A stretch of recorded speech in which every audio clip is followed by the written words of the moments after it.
heartsick. I'm broken. I feel like I have been living in a pit for the last week and I just can't pull myself out of the darkness. And I know you feel the same. This is a nightmare. We're all watching the same news, reading the same tweets, or X's, I guess we're supposed to call them. Never in my life have I ever seen all the cable news stations carry the same story 24/7 for days on end. Israel's 9/11, they are calling it. Well, I guess TV stations did carry the news all day, every day for 9/11. I just don't remember. Proportionally, the over 1,300 murdered and thousands more injured in Israel amount to approximately 45,000 people had this occurred in the United States. The numbers are staggering. The country is so small that every single person knows someone who has been murdered, someone who has been injured, someone who has been kidnapped, someone who is missing. The truth is, the Jewish world is so small, most of us here tonight do too. I haven't got out of the habit of asking, "How are you?" when I run into someone, but I'm starting to reply, "I'm really not okay. None of us is okay." When I heard about the devastation, the horror at Kfar Aza, one of the kibbutzim on the border, my heart sank and my eyes filled with tears. I was there in 2018 and it was beautiful. And I want to show you just a few pictures from that visit. This is Chen. She took us around the kibbutz. She was wonderful and we all fell in love with her at first sight. And here she is showing us the balloons that Hamas floated over the fence loaded with bombs. And we saw the rubble from one such attack that had hit just a few days before. Luckily, I heard that Chen was out of the country on Saturday. Here's the border looking into Gaza. I remember her telling us about the days before the fence and how they all used to go to the beach and picnicked with friends who lived in Gaza. It was definitely a different time. Just one more. The pool right up next to the fence. Sorry, I can't help myself. Here's one more. Bomb shelter. Well, it's not exactly a bomb shelter. It's a shuttle station, but it's secured as a bomb shelter because they only have seconds to run to a safe area. But the mural makes it fun. Obviously, bomb shelters aren't fun. All of us have stories to tell, pictures to share. Temple has taken so many of us to Israel over the years and to so many of these places. All of us have friends there, our guides, our relatives, our partnership region. Israel is our home too. It's important that we share our stories, and so tonight we have invited 3 Israelis to speak. And it's very important to note that we've given them a very strict time limit, though I am sure that you'll want to hear more, so maybe at the Oneg. So first, I would like to invite Josh Berkovitz. Josh is a Hebrew teacher in our school. Many of our children have studied with him, and to call Josh passionate about Israel would be an understatement indeed. And after Josh, we'll hear from Rael Steinberg, a neighbor and friend of Temple Israel. Rochel made Aliyah, served in the IDF, and will tell us about her experience and the project that she is working on. And Aurella Saag. Erela is one of our Shinshanim, here on a gap year to teach our teens about Israel, to be a resource and a friend and a member of our community. She is now one of us, even though she's only just been here for a month or so. And unfortunately, Arela's program wouldn't let her come in person tonight because of threats against Israelis today. But she so much wanted to be here with us that she recorded her words, and she comes to us virtually. So I want to thank each of them for their willingness to share their stories with us. And so Josh, I invite you to come forward now.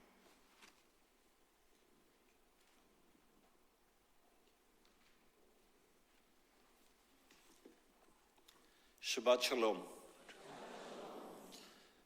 My name is Josh Berkovitz.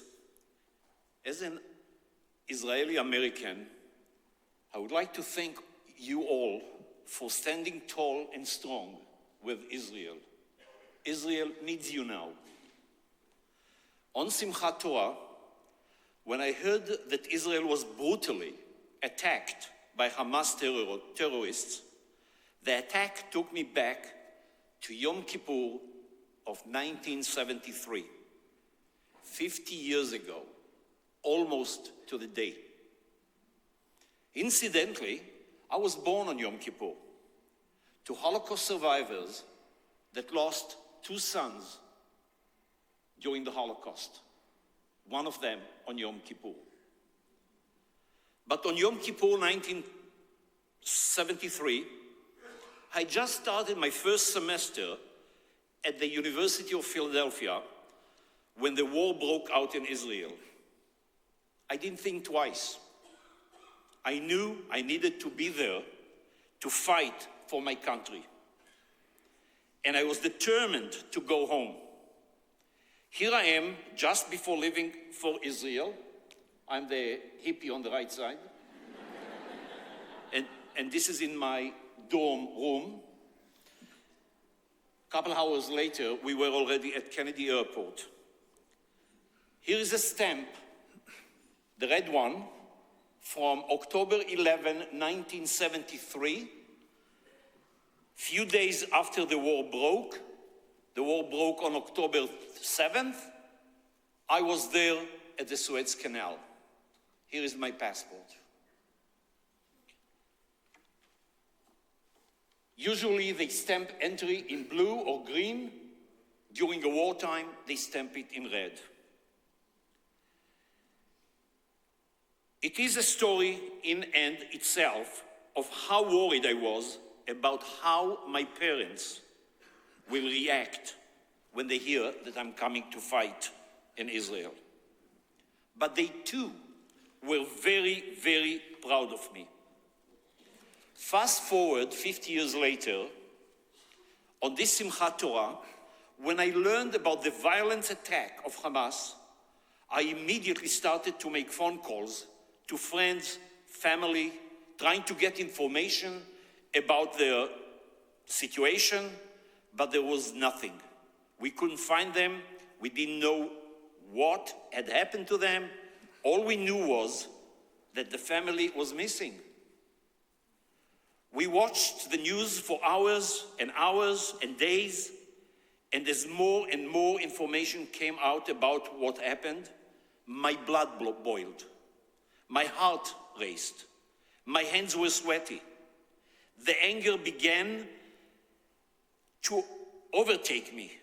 It's been nearly a week, actually a week almost, and I'm even more disgusted and sick to my stomach over what happened to my people, our people. The unknown about your friends, relatives, is the worst. It would be 4 full days before we heard anything about them. And even then, it was just a hint that they had been moved to another town and that they are okay. I also would like to take the opportunity and thank Temple Israel family and the clergy for an amazing, amazing support. The anger hasn't gone away. It's not good feeling. You can't sit still. You can't eat. You can't sleep. And even though anger is such a heavy and dominating emotion, it's as if you became a feelingless person, especially toward the enemy. To me, they are monsters and terrorists and animals. This is no way to be and no way to think of another person. From my experience, there are no winners at war. All sides are losers. But this time, this war is about the very existence of the Jewish homeland, Israel. We have to win. There is no alternative. The Torah teaches us that we must remember Amalek, who was the enemy of the Jewish people, so that we never find ourselves in that situation again. And yet, we do generation after generation. And because of that, I'm even more committed to remembering Amalek. And I won't let him destroy Israel today or ever again. The Jewish people will live, and we will make sure that that happens. Am Yisrael Chai.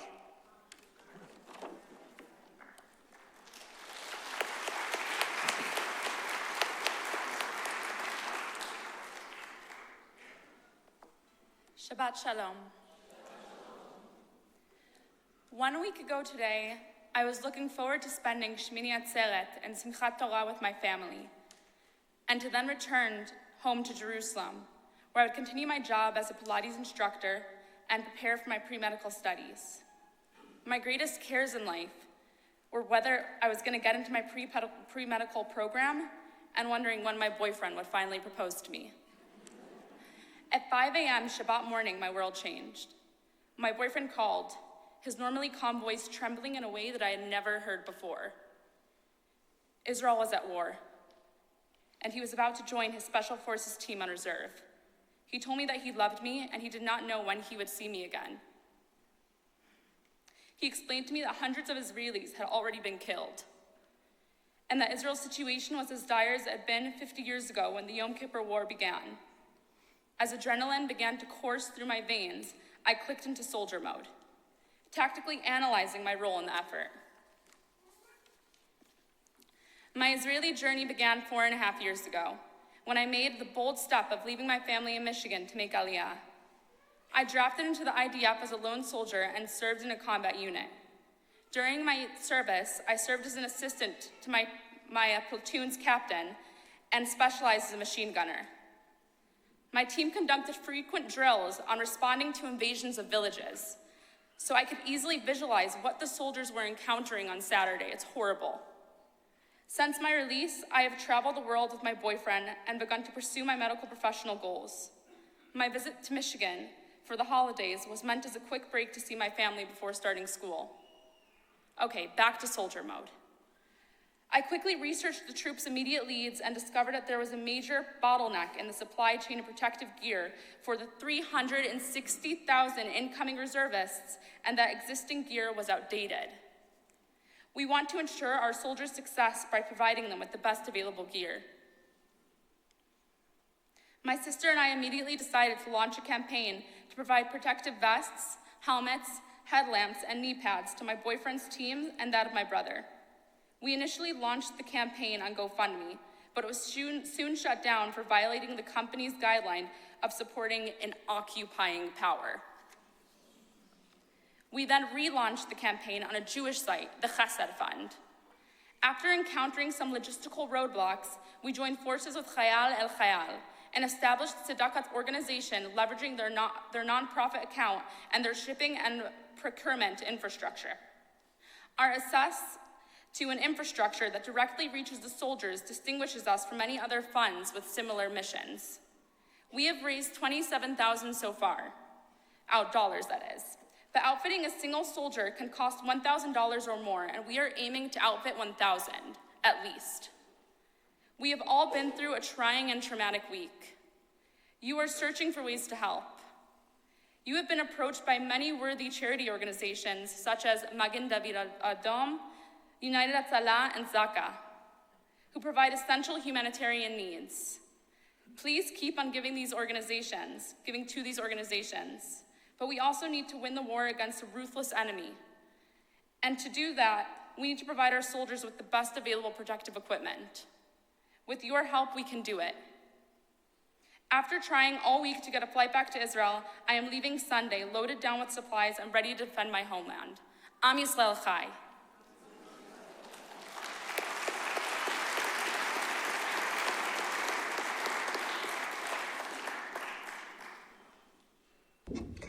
Shalom everyone, my name is Aurella Saag and I'm one of the 5 Shinshinim in Detroit that arrived here less than 2 months ago.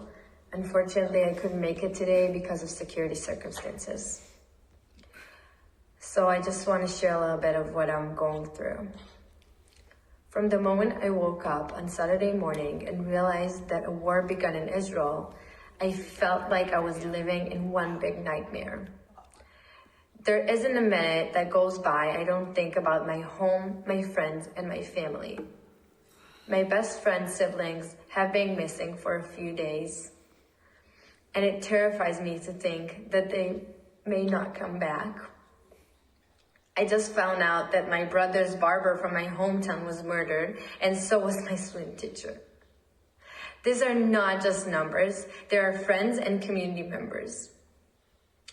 Our beloved Shlicha Lior heard the news on Monday, only a few hours before the community-wide event at Shaare Tzedek, that her brother Eli has been killed bravely, rescuing Israel's citizens from captivity.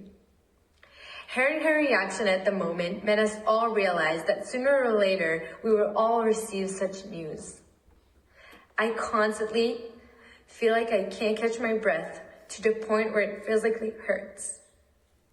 I'm not sure if no news means good news or if the silence means our fears have come true. I called my mom one night, unable to sleep because all of the thoughts stringing my head. I said to her, "Mom, why do we deserve this? Is it not enough that we are so divided because of politics? Now there's war?" My mom answered me, "Erela, we have nowhere else to go. The war for Israel will continue. We have to stay strong. Israel is our home and we will fight for it as long as we can." People keep asking me, "How are you?" And all I can say is that I have never experienced anything like this, an actual war. And I would never imagine to be 6,000 miles away from home while all of this happens. It's so hard to digest. What I do know is that I will continue to stay strong and tell the story of all the families and friends who are enduring the war, and to get as much support as I can for Israel. And thank God, here, it's really not very difficult. I will continue to be optimistic and pray for the safety and health of all of our family and friends in Israel. I'm so lucky to be in this supportive community where my fellow Shinshinim and I are treated like family members. As hard as it to be away from home, at least my family can rest assured that one of the 3 children are 100% safe. Thank you for your listening and the constant support. I love you so much and I'm so grateful. May we pray for better days.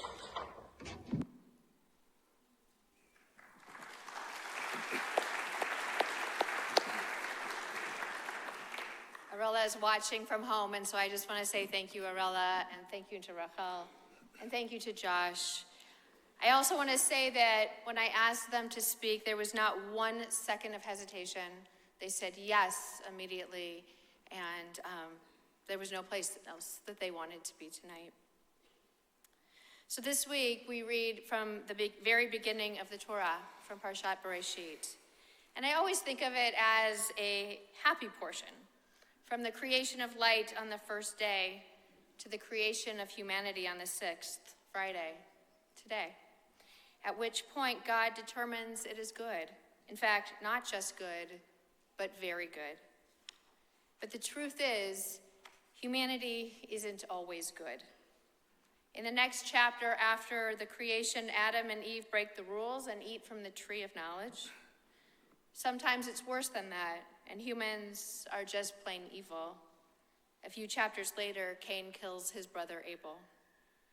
But at our essence, we humans are good people, and we have been given free will to choose how to behave, to decide who we are and who we will be, and determine how we will respond when terrible things happen, because they will. and they did. And unfortunately, they will continue to happen. But don't forget, it was on the first day that God created light and dark. And to find the good, we need to seek out the light. In the midst of all of this evil, good things have happened. There have been several makeshift weddings on the border before bride and groom were called up to serve. There were two sisters who wanted to do something nice for their neighbor who had lost a child and decided to bake them cake. But they came home disappointed because there was already so much cake in the house, everyone had baked them cake. And sadly, a funeral. But the family had just moved to Israel and knew no one. They put out a call for 10 people to come to the service, a minyan, and thousands, tens of thousands showed up.